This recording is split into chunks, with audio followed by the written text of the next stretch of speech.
Now, can you hear me in Porto? Yep, all good. Okay, great, great. Okay, so welcome everybody to the 32nd edition of Above and Beyond Hangout. Today we're diving into the topic of urban mobility. But first, I want to leave you with some notes and news on the Portuguese ecosystem. So first off, I'm particularly proud to tell you that we just got back from a fantastic edition of our Incubex. Every 6 months, we gather the Portuguese incubators and accelerators to discuss the challenges of our ecosystem and to work together on elevating our startups. This edition was no exception, and we hosted over 100 incredible people from more than 50 different incubators to share their experience in Leiria.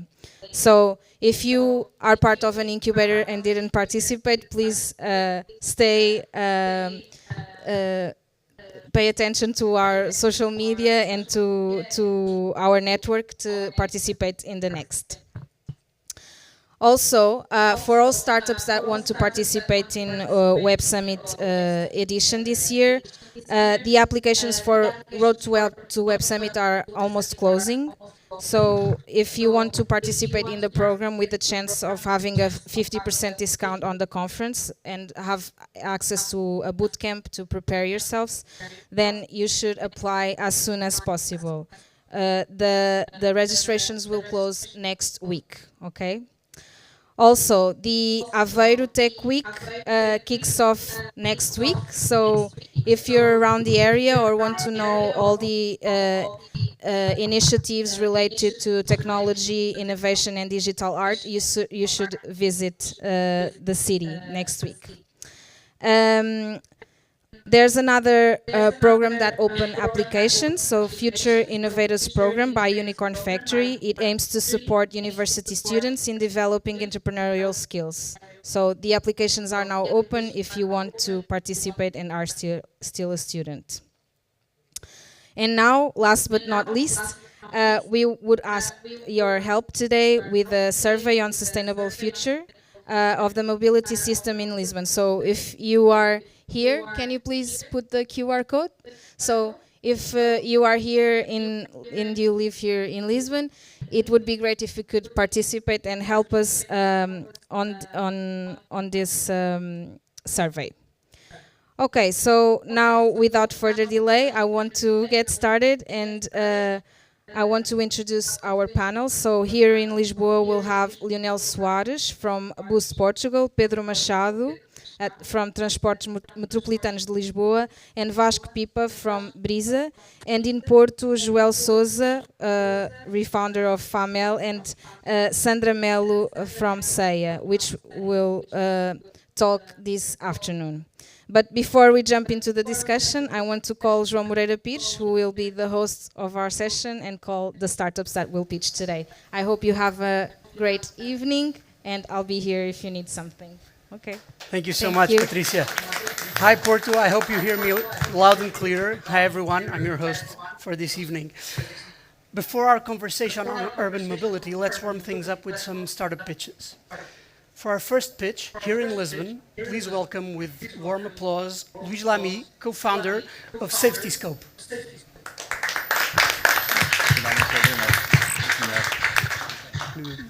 Clicker. You have a picker? Então clicker. I don't think there is. I don't think there is one. There we go. There it is. All right. Thank you very much. So, good afternoon, everyone. At SafetyScope, we believe that companies are able to address incidents in real time without any human interaction. My name is Luís Lamy, and at SafetyScope, we automate surveillance monitoring through computer vision technologies. Our problem is simple to understand with a few examples. So, raise your hand if you've ever gone to a supermarket and saw a surveillance officer monitoring dozens of cameras for a long time. Okay, so everyone knows what I'm talking about. So for surveillance teams, this is quite of a difficult task because they deal with raw video and have no actual insights.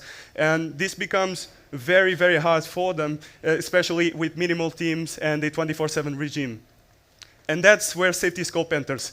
We are an AI software as a service that connects your surveillance cameras to our computer vision systems for automated, filtered, and real-time detection.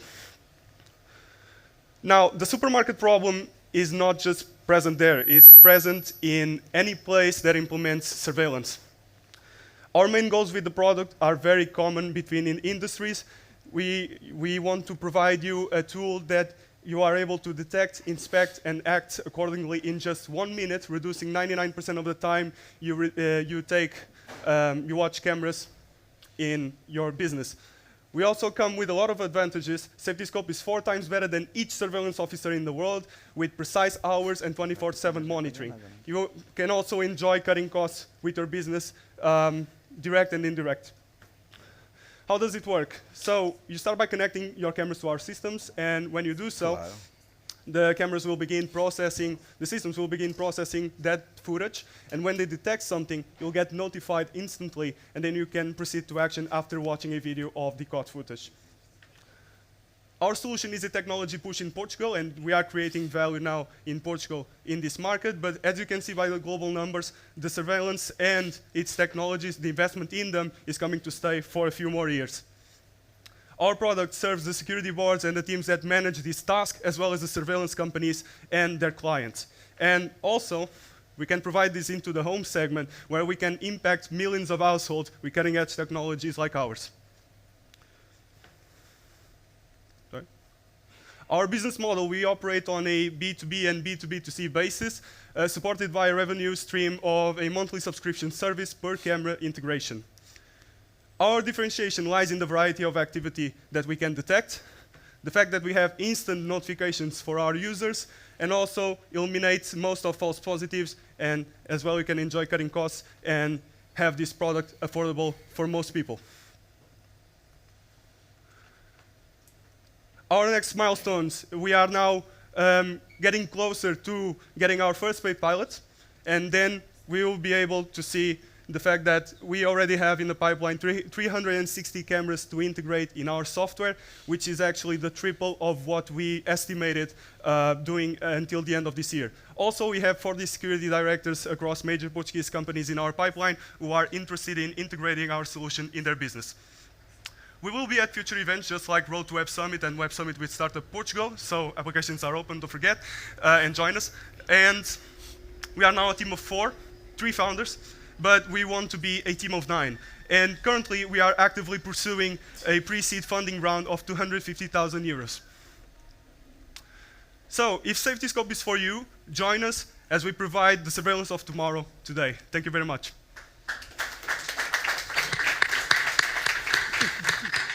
Thank you, Luis.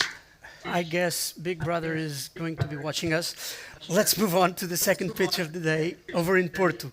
Please welcome André Azevedo, co-founder and CEO of Wing Driver. An applause, please. Boa tarde a todos. Eu só espero que entre aqui os slides. Cool. Perfeito. In English, sorry. Good afternoon. Let's get back again to the beginning. So, let's go back to March 7, 2014. At that day, I was driving the short 5-mile distance back from my girlfriend's house to mine. That I do all the time. But that day, I was tired. And after just driving for 5 minutes, I fell asleep and crashed. I totaled 2 cars, but thankfully I was lucky. I didn't have any scratch. But not everyone is. Each year, 1.3 million people are killed in vehicle crashes, partially because of distraction and sleep. That is 3,000 people each day. It's huge. My name is André. I'm the CEO of Wing Driver. Wing Driver has an innovative solution that combines computer vision and AI to create a transformative impact on driver safety. Our technology is capable to monitor the driver's face and alert in real time if they fall asleep, if they are distracted, etc. Our technology whoop, is capable to reach a huge market. We are targeting 544 million drivers in US, a million cars or vehicles in US and in Europe. That is a $17 billion market opportunity. This is huge. And we are in the right moment in time where we have consumer and companies investing in this technology. And also governments mandating the implementation of this technology as the solution for this problem. We want to target this market and divide the market in 4 different steps. We want to target fleet management solution companies, to target the professional drivers, the new taxi drivers with ride-hailing companies, insurance companies to target every driver, and then we want to be inside of vehicles as an embedded solution. And to do that, we are developing a software development kit that can be implemented in apps that already have a large user base. To accomplish this, we have an amazing team. So we are working since 2014 on drive monitoring solutions, computer vision, and AI. And we have a lot of the cool developers and good developers and team on business development. Help us bringing this everyone home safely. This is real data from a pilot that we have done in Portugal with TVDA or ride-hailing drivers here. So we can see distraction, that is the first cause of accidents right now, fatigue and sleep at the wheel. So the future of mobility is here and driver safety is at the forefront. Now you can trust Wing Driver to get you and your loved ones home safely. Thank you so much. And we are raising capital. Yeah. Thank you. Thank you, Andre. And now for the third and final pitch of our evening, please welcome Gonçalo Terenas. I believe I spelled it correctly. Head of Corporate and International Business at Tuga Innovations. Thank you. Hello, everybody. I would like to thank you to Startup. So you are about to see something a little bit different, and you are seeing a startup with gray hair. We are a bunch of seniors, and the phase where we are, I will pass immediately after the video, the phase where we are seeking funding, but in a large spectrum. So because a word worth, an image worth more than 1,000 words, I invite you to see, for a good startup, the video. Please. This is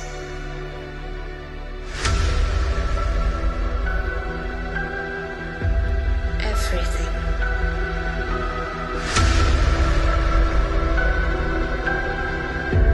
Speed.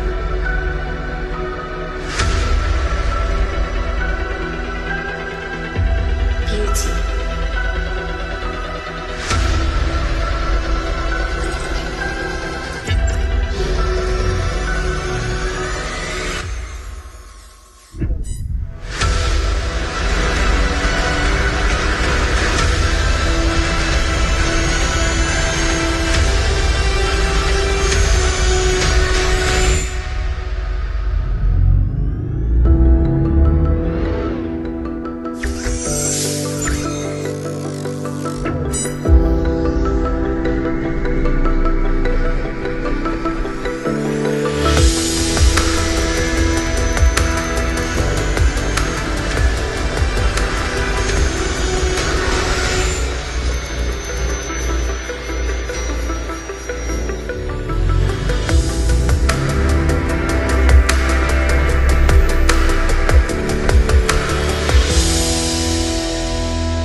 Well, I believe you understand why I started saying this. My name is Gonçalo Terenas. I'm head of corporate and international business.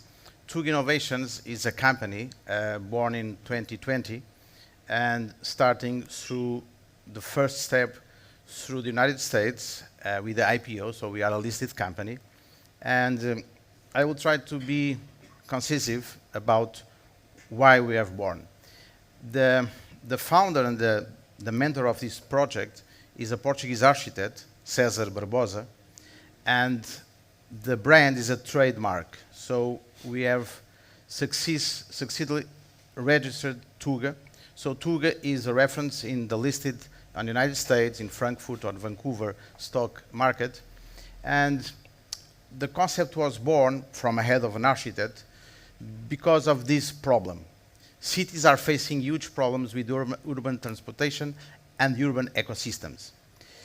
Time lost in transportation, impact on health and well-being, economic consequence, air pollution, pollution growth. So the numbers are incredible about the time, about economics, about health, about pollution, about sustainability, and of course, the population growth. So Tuga was born to try to cross over, and as a solution, we propose sustainable, safe, and smart mobility solution services. Saving time, clean room air quality inside, disruptive digital, chauffeured services integrated into transportation systems. So here we have our triangle. Those who think that we are a car or a motorcycle are wrong. We are a solution based on services. So Tuga multimodal vehicle is based on services using technology and go to market as a solution in order to take people from point A to point B. This is our main goal. Using technology, and of course, in terms of positioning, we are not a mass market product, although we are a mass market solution and service. This is our positioning and going directly to the market. So the reality is this. $200 billion in 2023, the double in 2030, and if we think in 25 years, we are about 1.5 to 2 trillion US dollars market. Our value proposition. So as you can understand, we are a software and a technology company. So we are based on sustainable, safe, and smart solutions, and of course, our main basis is the technology and the digital usage. We are mobility as a service model with several solutions that further after we can discuss with you. For investors, Tuga is an asset-light business allowing to scale repeatedly because Tuga detains and will maintain R&D engineers, software, quality control and marketing, and contract manufacturer will be outsourced as the services provided outsourced. So here you have two examples of what you can expect of our product services. Here you can see someone just arriving from the airport using ride-hailing services, and here you have probably the future of utilization of vehicles, a subscription vehicles. Today, people and young people mostly don't look to the vehicle as we look at that time. So people want to use and go from the point A to the point B in a smart, safe, and fast way. The team of Tuga. So we are talking about top-notch senior capital human. Those who are Portuguese knows very well Antonio Câmara from the iDreams. Fernando Pinto, former TAP CEO. Lucas Leonardis, that was head of technology service in a F1 company. So we have, I should say, an important asset as human capital. Why we show this slide? Because Porsche Consulting USA approached us. So 75 years under wheels of experience, for sure, if they have knocked our door, it's because they have seen something interesting. And this slide for us, it flatters because Porsche compare the Ferry Porsche in the beginning to what we are now. Tuga has likewise decided to build their vehicle, the sustainable, safe, and smart urban mobility solution. Like in the beginning, Ferdinand Porsche looked around and couldn't not find the car he dreamed of, so we built one. So Tuga is at the forefront, preparing to unveil an unprecedented mobility solution. The differentiator, we are the first multimodal solution in the market. So we combine land and air. And we combine the needs of cities of nowadays and the future. We sleep and work in cities, but we will start sleeping out of the cities. So we have multimodal services around cities using platforms on the ground, on the roofs, and of course, hub terminal stations. What about financials? So it seems magic, but it isn't. Looking to our business plan, and I'm more than happy to help you after. We have an internal rate of return of 77%, 5 years payback period, knowing that the first 3 years we will not have revenues. We are looking for capital in the first year 10 million, second year 30 millions, and third year 70 millions. So this is our milestones. We will be present in Osaka, invited by the Portuguese government as a solution of mobility. We hope to be listed in NASDAQ in 2027, and this is our timelines and milestones. Our vision, it's all about Tuga, so thank you very much for your time. I will be more than happy to fulfill more needs, and thank you very much. Thank you so much, Gonçalo. And now let's move on to our panel on urban mobility, future forward.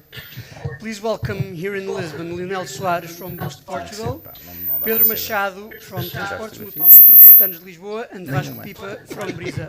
An applause for them, please.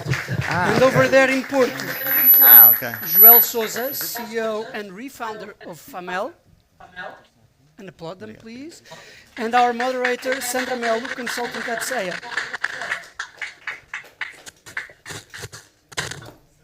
Este não é o nosso campo.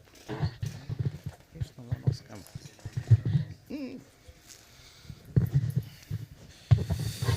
Hello, good afternoon. It's an honor and a pleasure to be here today to talk with you about urban mobility and to understand how our invitees, our speakers today, shows their position in the future of urban mobility.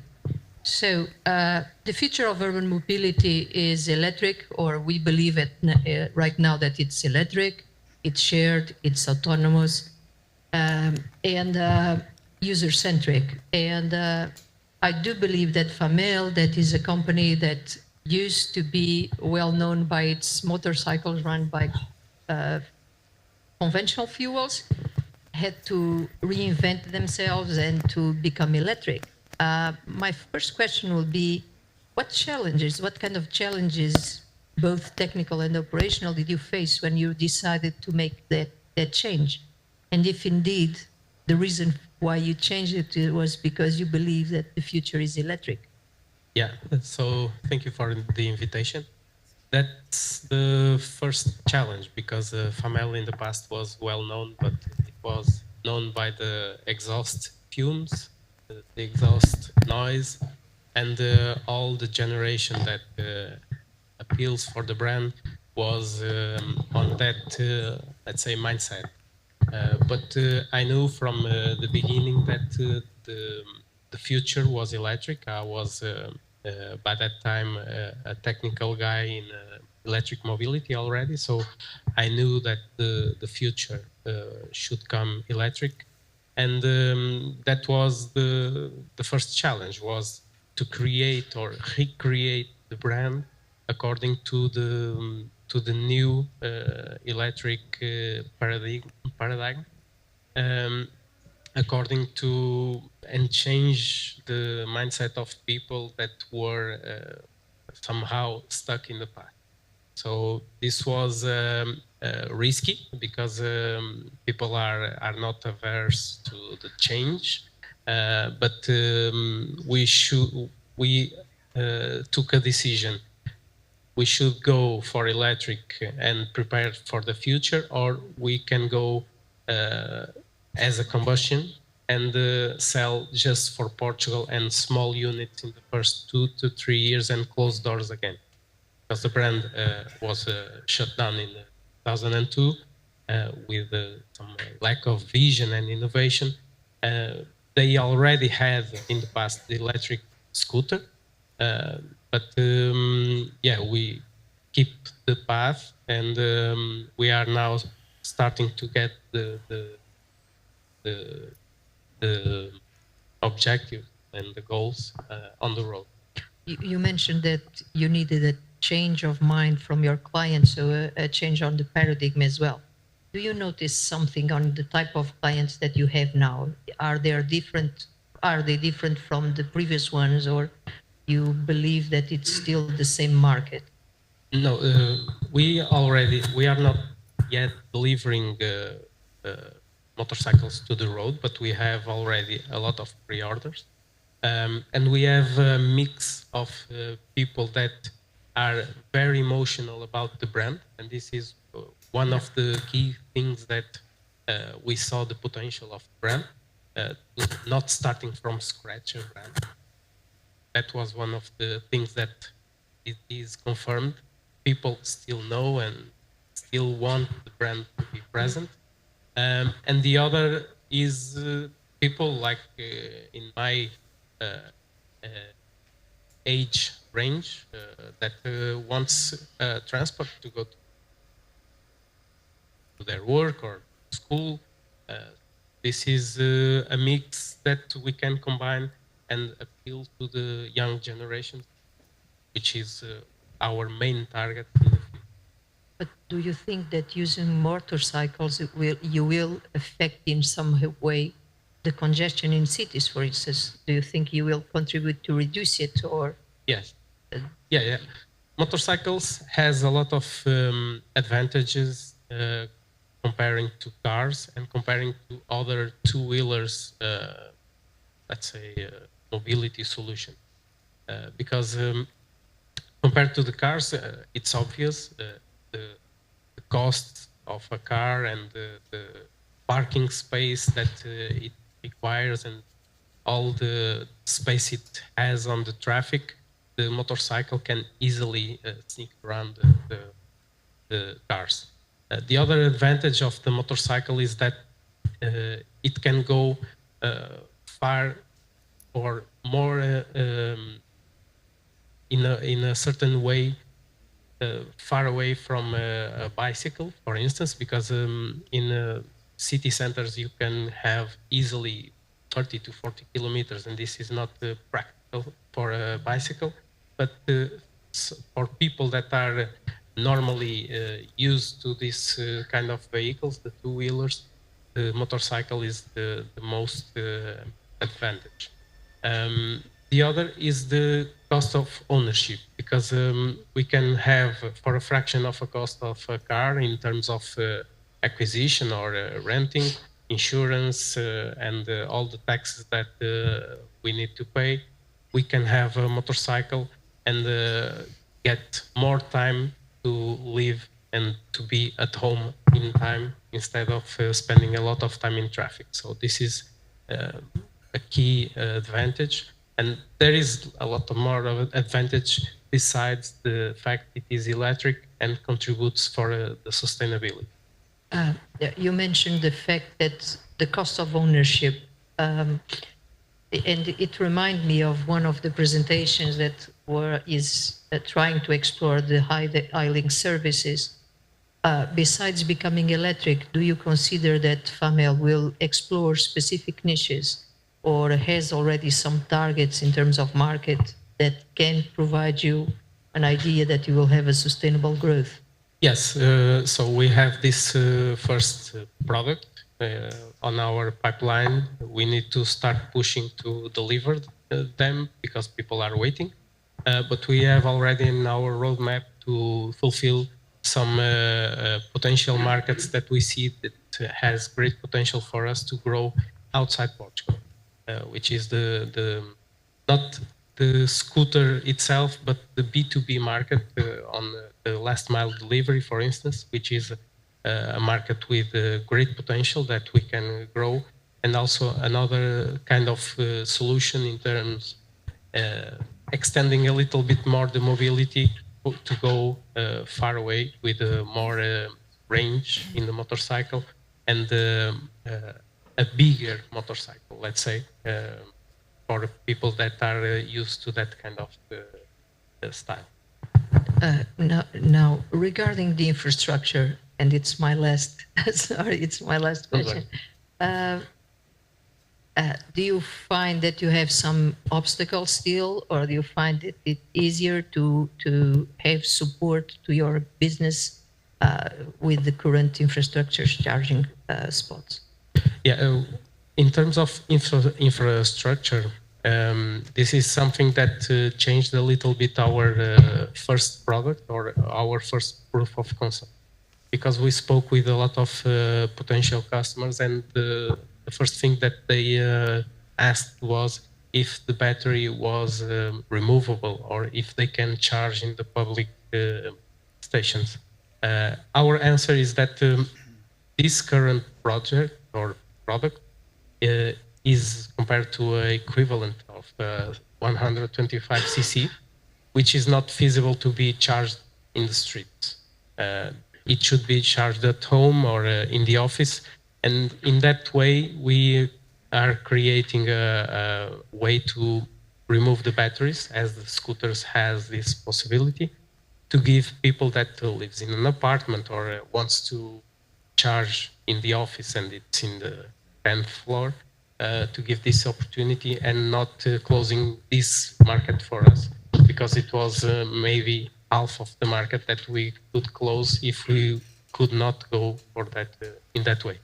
So this is our main target in terms of infrastructure. In the future, the high performance, let's say, motorcycle, it will have this kind of charging because the battery will be bigger enough to accept. Okay. Thank you very much. And I will jump from your infrastructure issue to Vasco Pipa from Brisa. Hello, Vasco. Hello. Hello. Vasco, the future will be electric, or at least we are all assuming that it will be electric. How is Brisa dealing with this expectation, and how are you preparing your highways for this? Yes, first of all, thank you for the invitation as well. Yes, we believe that the future will be electric, at least as for now. So Brisa has been proactively leading the transition to electric, namely installing some EV chargers in our highways, so that we believe that in collaboration with our sister company, which is Colibri, we believe that customers can move from one point to the other, charging their vehicle, obviously. On the other hand, Brisa is also implementing a strategy and it's a commitment for Brisa to go 100% electric on its operational fleet. We're talking about road assistance cars, headquarters employees' cars. They should all be 100% electric. And we believe that the future is electric, of course. One good example is our Via Verde app, which we have EV charging service that it's a totally digital solution that allows you to check for the charging points, to check their availability, and of course pay without the need of a physical card. And that's where Brisa is leading the path. We believe that we should not only focus on electricity. There are obviously other sustainable energies in the future, but as for now, we believe that electric is the way. Okay, thank you very much. You mentioned Via Verde, so your intelligent transport system. Do you want to share any update about your innovative initiatives that you are still developing? Is there any solution that you are developing, for instance, to manage congestion in a way that reduces the traffic pollution, or it contributes to sustainability, or any other initiative that your Brisa innovation is dealing now? Yes, in terms of reducing congestion and working with people for them to spend less time in traffic flows, we are investigating, analyzing, and exploring different technologies based on AI, okay, with some AI-driven analytics and using as well predictive analytics with some companies and some internal work as well to reduce traffic flows, to help users to get their way in a seamless way. So that's one of our ambitions to rely on technology and in AI-driven analytics. On the other hand, I can share with you as well a project on automated charging for EVs. So we are also dealing with some companies to help us to find a way of getting this charging service a bit more automated. And we on the other hand, we also have a strong tolling service, and we are looking into the future of tolling as well. When thinking about the future of tolling, and I'm mentioning here a topic that sometimes appears in other places, would you consider, or do you think Brisa will consider at some point a dynamic toll pricing, for instance, where you will have a different price according with periods where you expect to have more congestion? Yes, that's a good question. I believe that innovation is core to Brisa, okay? We are, in terms of Via Verde, we are pioneers regarding the electronic tolling collection. So we made up the technology that allows you to not stop on a highway to pay the toll gate. And that's our DNA. So we're going to pursue that. Obviously, as me, as part of an innovation team, I should conduct analysis and investigate the market trends on tolling. I believe that someday dynamic tolling pricing models can be a fit. I'm not sure if in Portugal there's a fit for these models. At least we are investigating them. Okay, the market is very regulated. There are some policies that we should obviously work with the governments, etc. So there's still some work to do, and I believe that the next 5 to 10 years will be very exciting. Also, Brisa is looking to expand. Okay, so now mainly all of our services are in Portugal, so we are highway concessionaire, but we want to expand to go to other geographies, and in other countries there are different models. So if you see in Via Verde was awarded with a contract in a Dutch tunnel in Rotterdam in the Netherlands, and it's a different model. Okay, so we're not close to the present model, but we're still not sure what will the future bring to us. Yeah, when I say we believe the future will be electric, and I always say we believe because right now we believe on this, and we expect to believe on this for many years, but sometimes we have surprises that can lead us to other directions. Just one last question regarding the infrastructure. We believe that smart mobility will be electric, autonomous, and connected. So how do you envision the future highways in 10 years? So it's not anymore a place that leads you from A to B. What do you think will change due to these changes on mobility, or in this context of mobility? What can change in your context? I believe that the future might need a blend of smart infrastructure and connected mobility, namely connected vehicles, namely autonomous vehicles. We should prepare for that. And when I say we, it's not only Brisa, it's all the private and public entities in Portugal. Brisa is making its path. We have been preparing for the future of autonomous vehicles in Portugal. and we are working with different technologies such as V2I communication.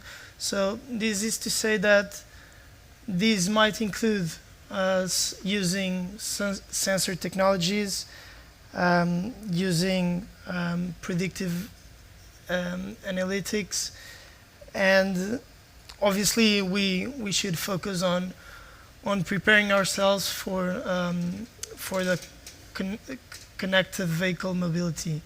So I believe that there should be a mix of willingness from both public and private, and we are up to it. So that's it.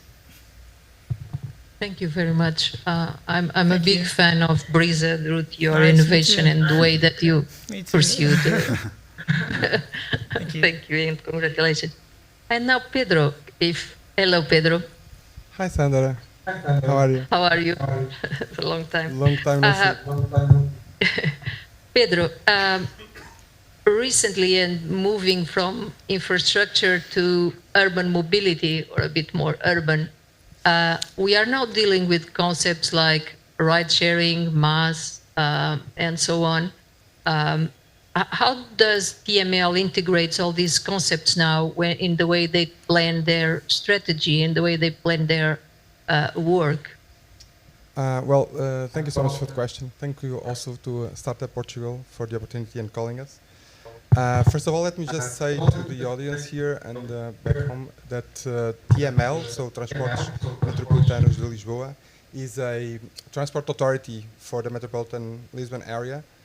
We're just 3 years old, so we're just starting, and we have mainly, so for people to understand, we have mainly two big products. So we manage Navigant, we manage the ticketing system of the public transport in the metropolitan Lisbon metropolitan area, and we manage Carris Metropolitana, so all of the bus service in the metropolitan area between municipalities is run by us, except inside of Lisbon, inside of Cascais, and inside of Barreiro, because they have their own, they had already their own bus services.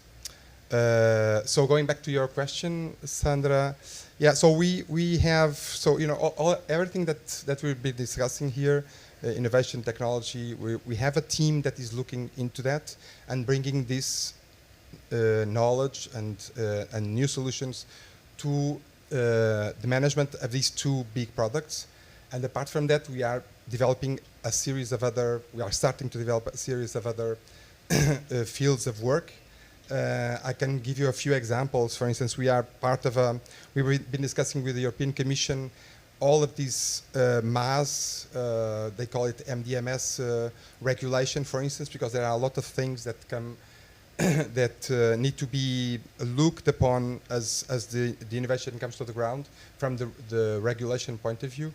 And at the same time, we are working already with the solution. So, for instance, if you are a Navigant user, if you have a card of Navigant to ride the public transport system, we have just launched an app where you can upload your Navigant ticket by just putting the Navigant against by putting the Navigant against your cell phone, and it's a matter of seconds. And this just came as a big revolution within the revolution, which is Navigant itself, because it allows people not to have to face these long queues in the first day of the month to go and put the ticket inside of the card, or just going to the ATM machines.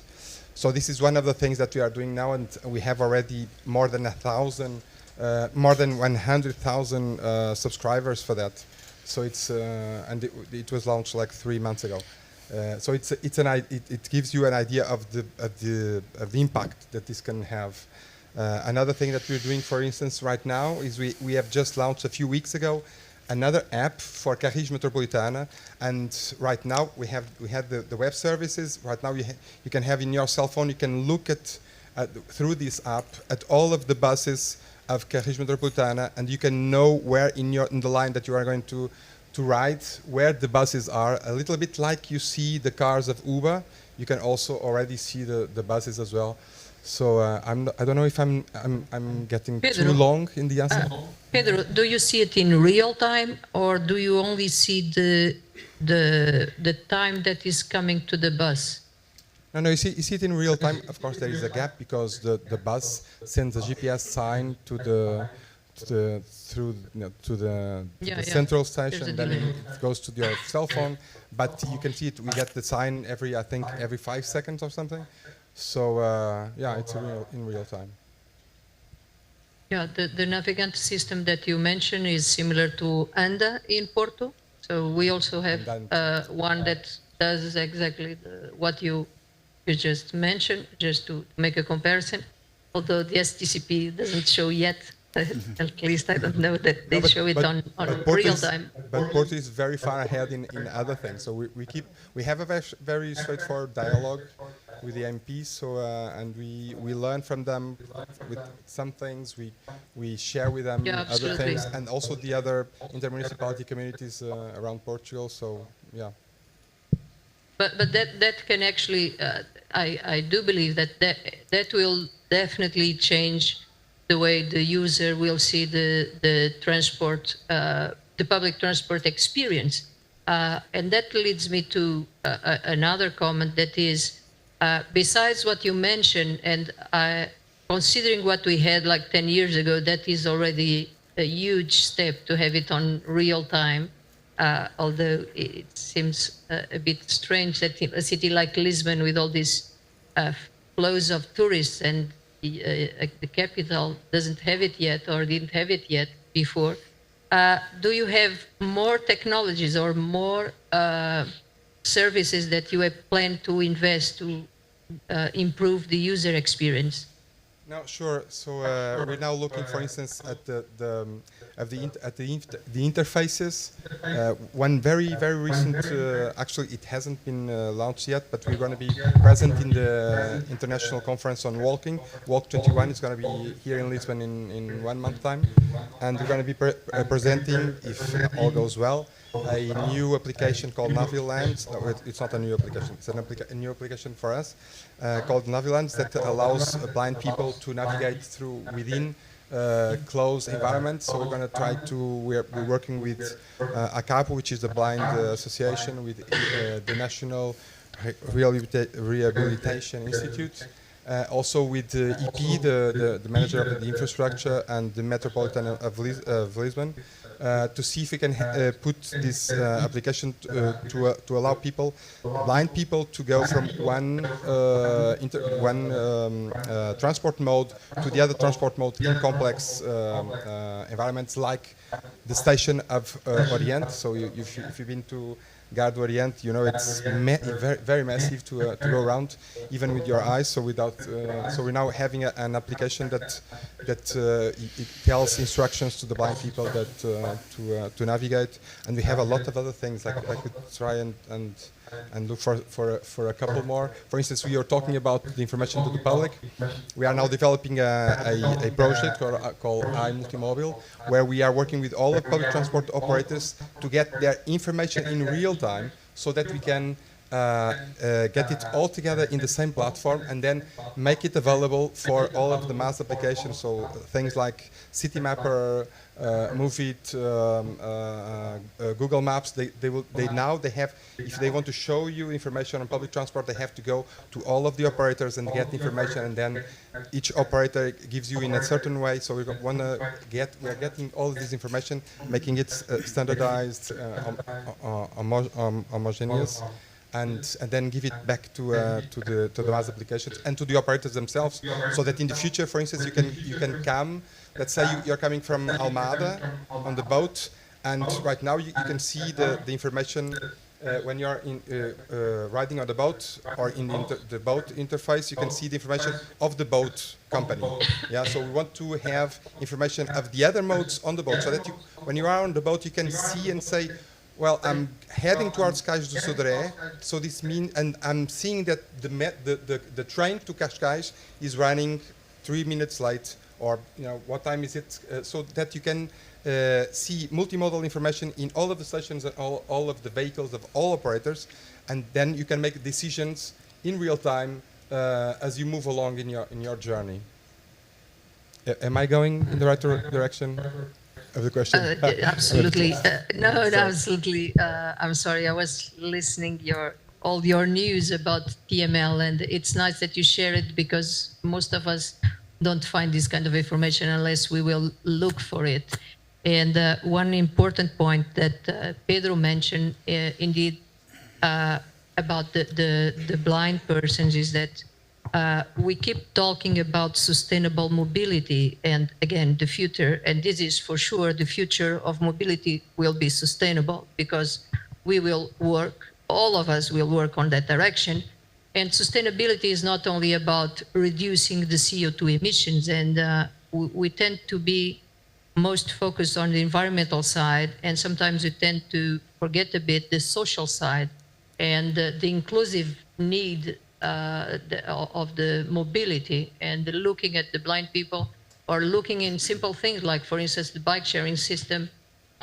Sometimes the helmets that fit for most of us as users are not the best ones, for instance, for people with hearing loss that use those cochlear implants and so on. So if we want to pursue sustainable mobility, we also have to look at this social side and this inclusive side of mobility. And so I have to congratulate TML for that, definitely.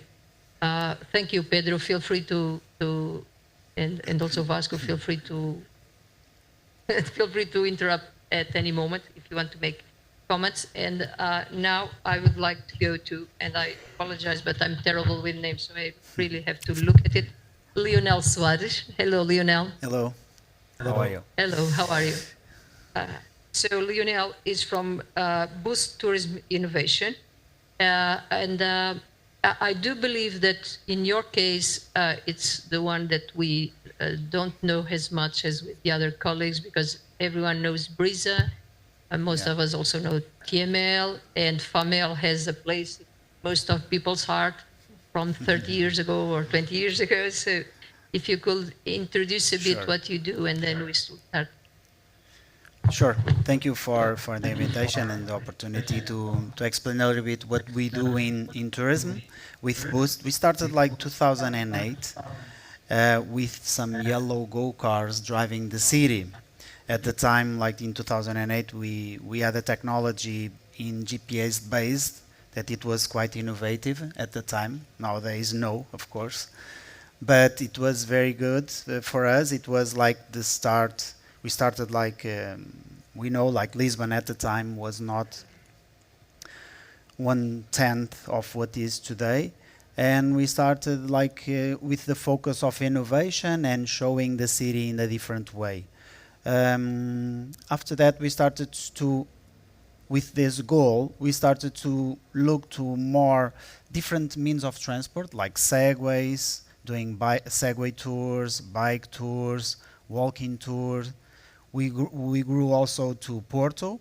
Nowadays, we are an urban company focused on Lisbon and in Porto, and focus on different means of transport, technology also inside our means of transport. Very early, we started to realize that we needed to do like corporate events because we didn't have enough customers, like individual B2C customers, to grow. And we started to, in a very early stage, to develop an app to corporate team building. So it's not a public app, it's only for us, for our customers. And we started to develop that app to show the city in a different way. Look, imagine like in the past we had like a paper, like we needed to follow some lines to see the city, and we passed that to a digital app, and with a focus of interactive to the customers and some gamification also, like giving them some information about a city.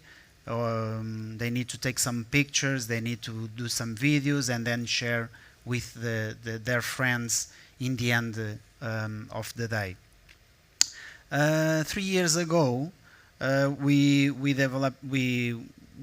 made like an R&D certification for the innovation entity ANI, a Portuguese entity, and we made like a a small team inside our company focus all on R&D. So our goal is to go on this path of the R&D inside the tourism, and trying also always try to understand what is the focus on two verticals like technology and different products, because tourism nowadays is changing a lot with different challenges. In some cities also, like for example in Porto, they are trying to close the city center, so we need to innovate, to bring different products, different situations, different activities for the tourists and also for the locals. And it's because of that like since 2-3 years we started that specific R&D department inside Boost. So basically it's more or less in tourism what we do. Okay, Lionel, from what your experience, and I don't expect you to give a solution because everyone is looking at this problem and discussing it in a different way and a different specific view. If you would give an advice to cities about how to balance residents' needs and tourist needs in terms of transport planning, what will be your advice? So besides using your I think that technology, we are in a good path. So you mentioned the multimodal system that is very helpful. So the shared mobility systems also. We like nowadays we have lots of lane for the bicycles. The city centers are, of course, that is normal. We need to take the cars from the city centers, and for Boost. We are looking on that also and improving more our walking tours, giving more authentic tours, our bike tours, showing the city in a different way.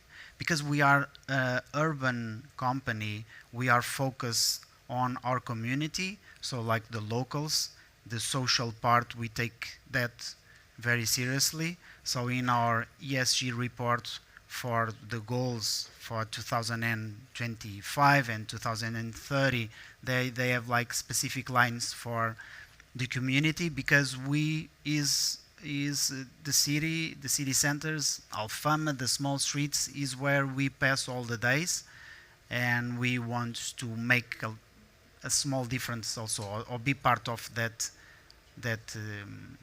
change that we can do in the city centers. But I think that we are on the goal is the multimodal, is the shared mobility, it's more lanes, like more space for the pedestrians. In some situations, I don't know if you pass like in Rua da Conceição, with the tram, with people passing, with the cars, is impossible to, like, the sidewalk is like what, 50 centimeters? It's, thanks God that there is not any accidents over there, but it's complicated to have so many people that want to visit the city, and with cars, trams, and all the means of transport. So we need to do something, and of course we need to start closing the city centers and give solutions for the walking, bicycles, segways, for example. Probably there is space for some tuk-tuks also, and for the multimodal in terms of public transport. They need to be all connected.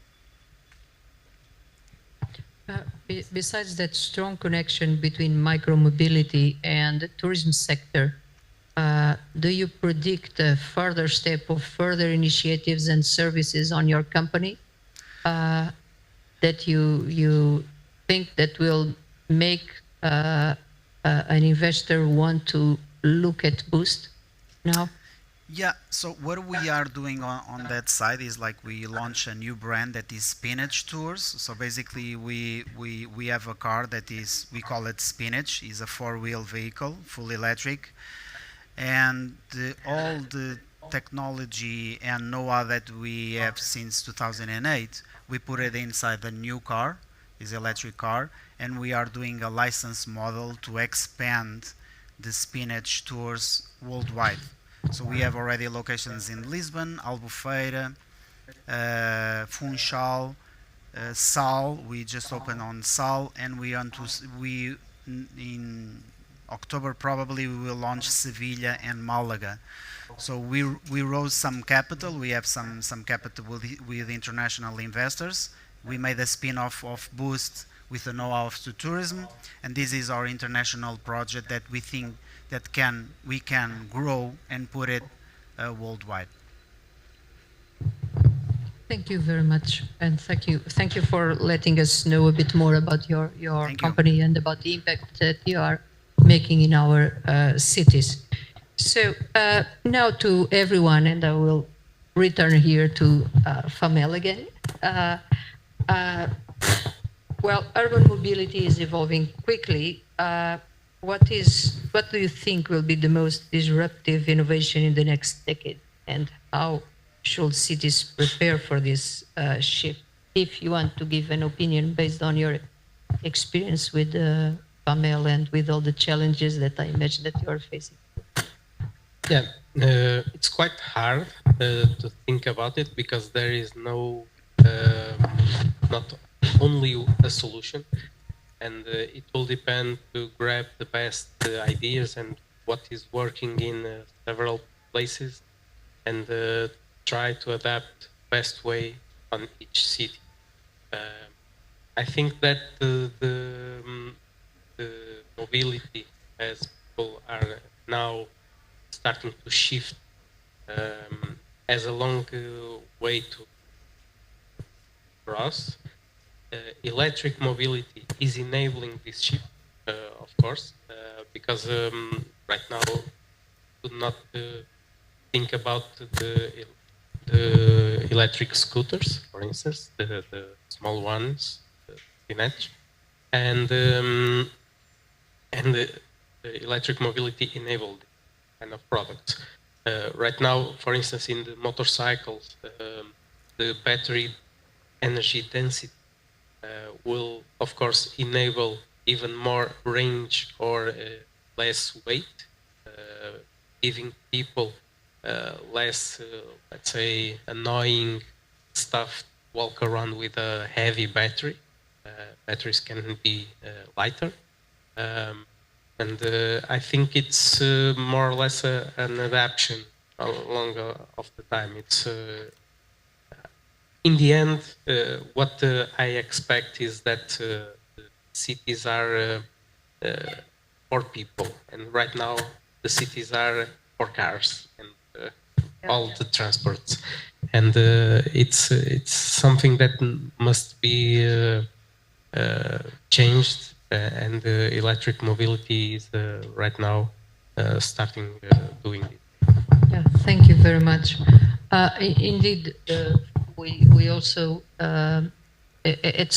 we also develop products and services with that assumption that is the future is clearly user-centric. The future of mobility is clearly user-centric. There are some topics on the future of urban mobility that we are still in the phases of we believe, but this one is not something that of we believe that will be something for sure that will happen.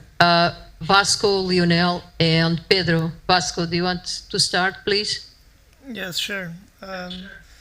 So I'm not sure if it will be in the next decade, but here in our innovation activities, we have been conducting some research on the market trends for mobility, and we see that connectivity will be the future in terms, of course, of connected cars.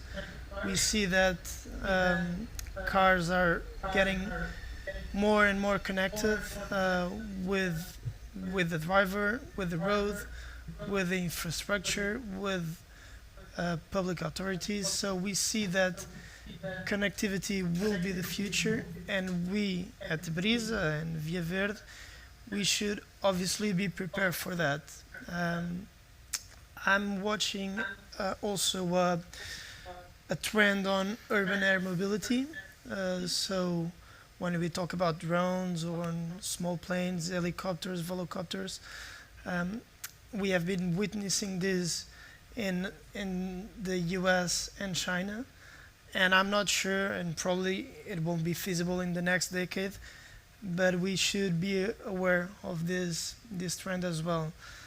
Here at Brisa, we deal with cars mainly. Um, we are focused not only on urban mobility, we we obviously look to into rural areas, and those areas are still not developed in terms of connection of connectivity, and we should not forget those regions as well. And in terms of urban mobility, there's still a lot to do. Via Verde is a company that could play a crucial role here. We believe that we could come up with some proper solutions for cities and for citizens, and we will prepare ourselves for that.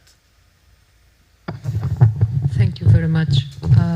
Lionel, can you give your opinion about it? Yeah, I can share with you like one of the projects that our R&D team is looking like, because it's a little bit different from tourism, but I think that in the future probably can make sense. That so we made a partnership with Galp, innovation team also of Galp, and a German company that is Swabi, and basically we installed like some cabinets to put some batteries that they are swappable batteries, and the idea is to, if I want to do like a bigger tour, we have like a cabinet in Belém, we have a cabinet in Marquês de Pombal, so if I want to have a bigger tour but use the same bicycle, so I just stop over there and swap the battery. And it was a project that we developed because we have some know-how inside the company from the maintenance. It worked fine, but saying this, I think that the city centers need to adapt with some hubs, and the municipalities need to create that. They need to create the infrastructure, to create some hubs where it's possible to have like shared mobility, swap the batteries, like wherever, name it. Storage, to the couriers to deliver the storage over there, and then you go with your cargo bike and you pick it and you deliver to the city center. But that is the goal about the infrastructures, I think. It's tough because it's like municipalities, it's public entities, but I think that if we create that hubs, then we can have like the drone vehicles, Tuga vehicle also. For us, for example, in the tourism, we can swap the batteries over there. We can do longer tours. Don't be always like in the city center inside Alfama. We need to start to show different areas of the city. So I think that the focus needs to be in the city center to create conditions for all the stakeholders, but with some hubs in the city. I think that it's a way to do it. You believe that you should have service providers to support all these micro-mobility players that we have now in cities, and not only micro-mobility players. Okay, very, very good. Pedro, do you want to finish, and then we will ask the public to make some questions? Yeah, sure. So, Sandra, before I answer your question, let me just say that at TML, we are now responsible also to develop what will be the sustainable urban mobility plan of the metropolitan area. So we are now starting now. We are closing the phase 1 of 4 phases of the development of this plan that is going to be ready in the third part of 2025. We are now going for the vision definition. So we launched this survey that it was shown. I think it was the first slide in this session. So we would like to invite you all to go there and go to the survey and just say whatever comes to your mind. I think it comes really aligned with this session. Just go there and say, my vision for 2035 is this one, and I think we can reach it with this type of actions. So we need a lot of answers to have a very broad vision that represents all of us. Going back to your question, one of the things that TML is looking now is to on-demand services. So we have, we have a bus service that is based on fixed lines. We are now looking into and starting. We're going to be starting a pilot in a few weeks or months of an on-demand service where you can, through an app or through a phone or through or through a button at the bus stop, to ask for a flexible vehicle to pick you up and drop you in the network, maybe in the train or in the boat, or in a fast line bus. And this is something that I think is going to be it can be a little bit of a big improvement from this perspective. But if I have to say, as a disruptive thing, looking ahead and out of the TML chorus, if I may say, I would say that air solutions are going to be there to look for. Although I remember in 2017 the Web Summit, I think it was Uber that announced that we were going to have air solutions and competitive in price with Uber rides in 2020, and I think we're still far from that reality. So I'm not so sure. But what I think it would be really interesting is when we have a small apparatus that we can carry on our backpack, like a few wheels that we can put on our shoes, with a small battery that allows us to have enough power for one day, like a cell phone. Not very heavy, so you can carry it on your backpack, and you get out of the office, you just put it on your boots, and you go to the train station or something. Something that you can carry, like a bike, but bike you cannot carry back to the office. The scooter is still a bit big to bring to the office and to home, but something that is very small. When this happens, I think we're going to have a big boost on this intermodality in our mobility ecosystem, I think. Okay, thank you. That is quite an innovative idea for a startup as well. I haven't seen it. Okay. I will put my money on that. Okay, let's go to the public now. Do you have any questions?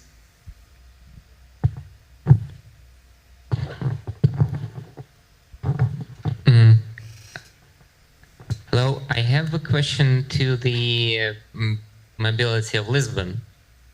Do you know, are like you or any other municipalities in Portugal working with other mapping solutions to get the end user the opportunity to understand where to find the public transport in Portugal?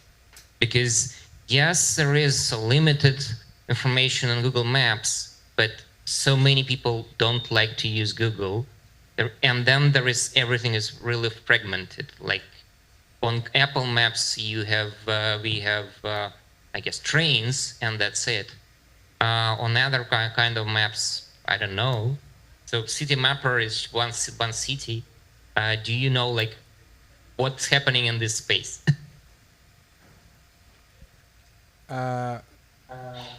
Sandra, I don't see Sandra. Okay. Maybe I can jump in and say that we are working with all of the MaaS operators. We are in contact with them, and we are trying to give them information so that they can do their job. We don't have a MaaS. We do have a MaaS application for selling tickets and for the bus operation. We would love to have a MaaS solution that integrates all of this. I think there is still some work to do. We have this ambition. We're having internal discussions on either shall we provide information and let the technological players that are out there that know a lot more than we do about coding and creating algorithms to bring people from A to B.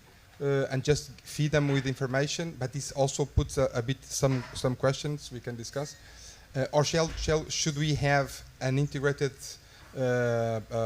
application that belongs that is from the local government or from the central government. We can also look at it in a national base. Actually, the train company is now CP is now trying to push for a solution like this. So I think it will happen. I don't think it's going to happen tomorrow, but it will happen soon. There are a few things also to take into consideration. Apart from the technological integration, there is a big issue. There are some issues on the legal side, and there is a big issue from the financial side. Just my last sentence to say, for instance, in Lisbon you can ride with 40 euro with Navigant. You can ride all of the buses, all of the boats, trains, trams, subways, in all of the 3,000 square kilometers that serves, it's almost 3 million people. You can ride everything, the number of times that you want with 40 euros. These 40 euros, if you try to ride a scooter, for instance, it's a very limited amount of trips that you can do. So because the public transport is subsidized and the private companies are not subsidized, so the gap, the financial gap for the final user is very, very big. How can we integrate our public transport offer with the private new and innovative mobility solutions? It's something that is been there were already some tryouts. So there was a Navigant has already a cooperation with Bolt. So if you are a client of Bolt, you can buy for an extra 10 euro, I think. You can buy a certain amount of trips that gives you 2 trips per day. That was a tryout. We are learning from this type of process, but there's still some road to go. Yeah. Thank you. Well, it is fragmented everywhere. It depends of the operator. Yeah, I guess for like the end user, like having the centralized possibility to pay for something is good thing, but yes, it might take another like 5 or 10 years. But just to have information what transport options are available, like it's really helpful, and it's not available in Portugal on the country level. Like anything that happens like for the city, whatever is the side of the city is. Like you go from Porto to Santo Tirso has a bike sharing. You will never know about this unless you go there on like physically. Well, we talk a lot about digitalization, in particular in mobility, but indeed there are 2 different Portugals here, or more, because when you go outside Porto and outside Lisbon, you don't have anything connected. Sorry, there's a question in Lisbon. Is there any question there on the public? Yes, there's a question here. Okay, great. Is more than a question, is a regret. Because you see, Pedro, now the average speed of the transport that we know is 18 kilometers an hour. And it is impossible to increase that with the occupation that we have in the city in terms of cars, and you have to change the user space. So what I have to regret at nothing that we have learned until now as a clear solution on that, because the problem is, in terms of city, is how you make more sustainable. And the absence here is sustainability in the majority of the solutions that we have discussed today. It's just my regret. I think the 18 is the outrageous number, and everyone talk about the city of the 15. So I think 15 is the goal, but in a different direction, in a more sustainable way. Thank you.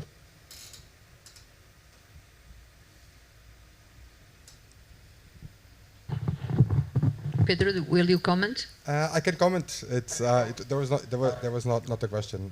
I also know Paul for many years, and we work towards So our plan that I was talking about is a urban. It's a sustainable urban mobility plan, as it is defined. So we work to make the transport ecosystem more competitive to the car, and of course I can give you my opinion, or I can give you my opinion about this, but I'm here representing TML. TML is a public transport authority. Is a transport authority, but mostly with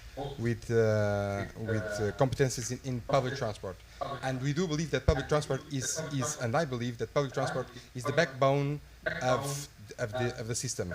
It should be complemented with a lot of other things. It should evolve also in a more effective direction.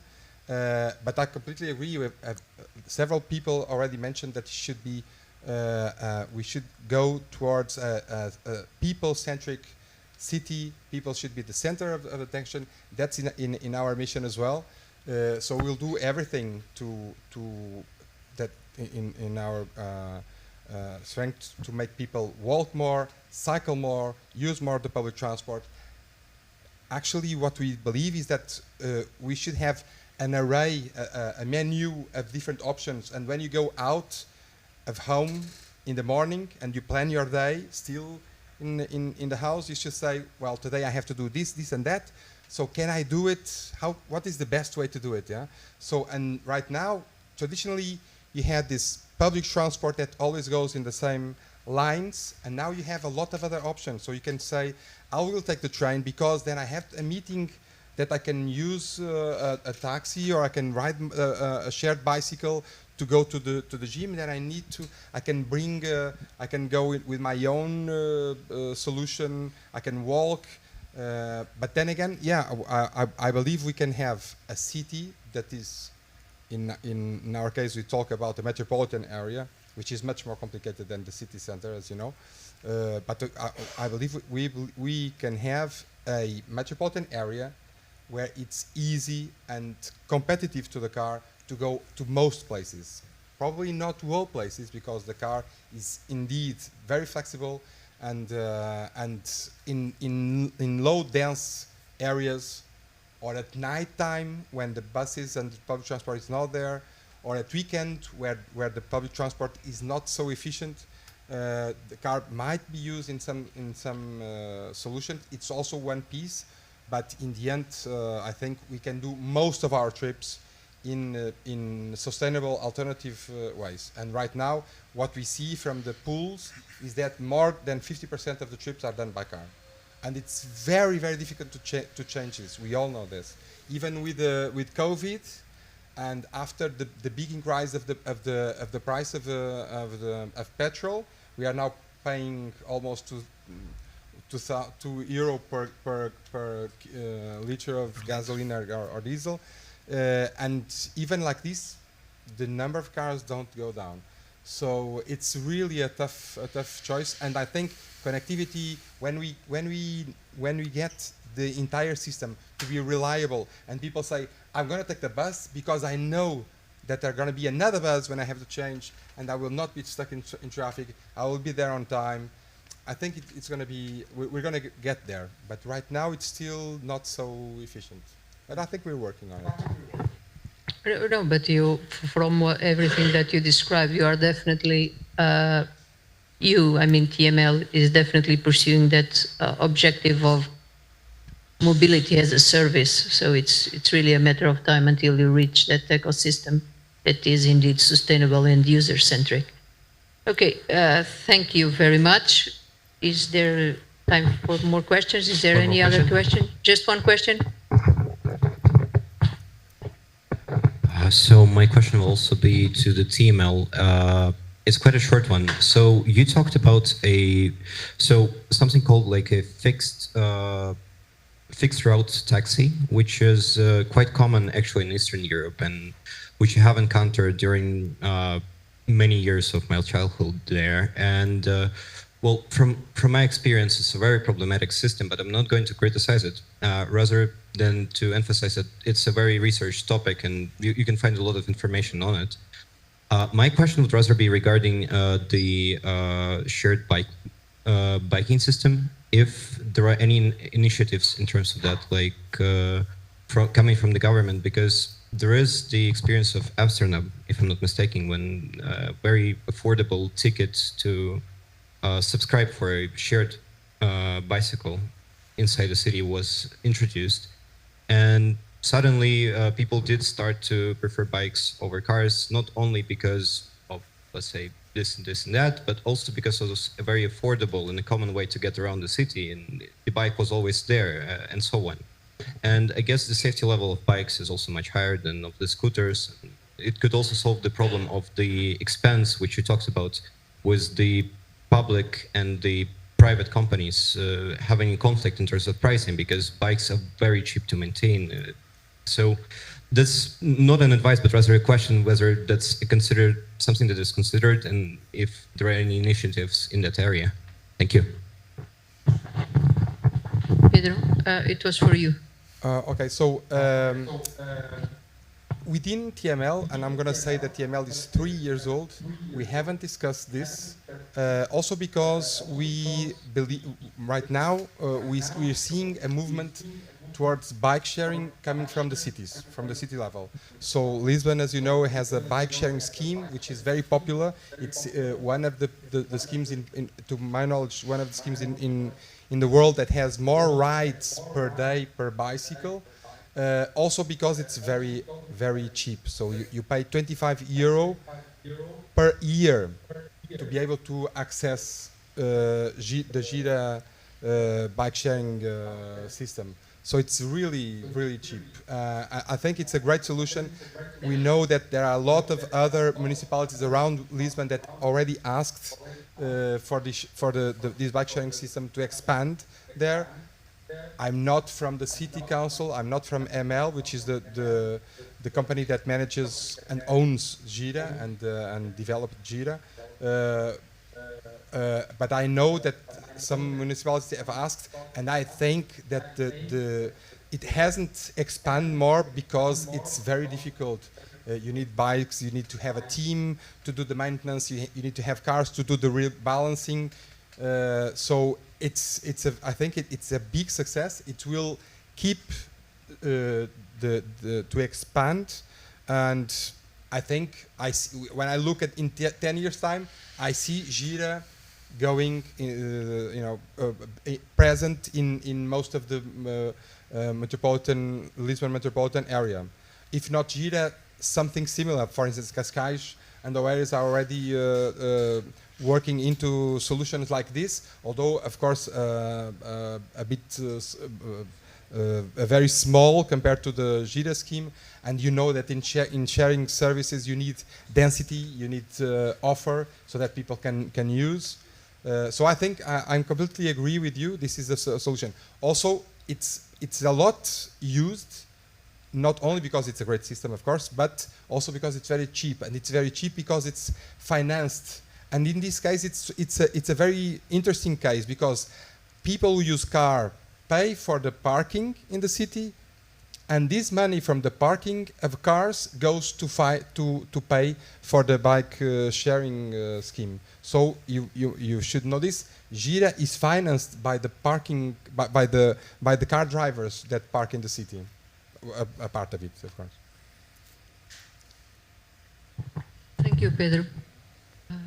So we are closing now. Thank you very much for the colleagues that brought their companies and institutions and allowed us to know a bit more about your work. Thank you very much. For me, it was very interesting. Definitely also to Joel from FAMEL. Thank you very much. You have a small advantage towards everyone because everyone has this nice feeling when we talk about FAMEL. Thank you for the audience for being here and all the interesting pitches. And I give the floor to Francisco. João, we want to finish there? Hey, is this on? Okay. Thank you all so much. Please give a big round of applause to our guests for this amazing discussion. And To close down, I will just like to thank our sponsors who make these events possible. So Investors Portugal, Ferroviário, 351 Portuguese Startup Community, UPTech, Porto City Council, Sograp, and Superbop Group. I ask for a round of applause for them too. It was a pleasure to be here with you tonight. Subscribe to our newsletter. See you again next month, and let's have a drink and network.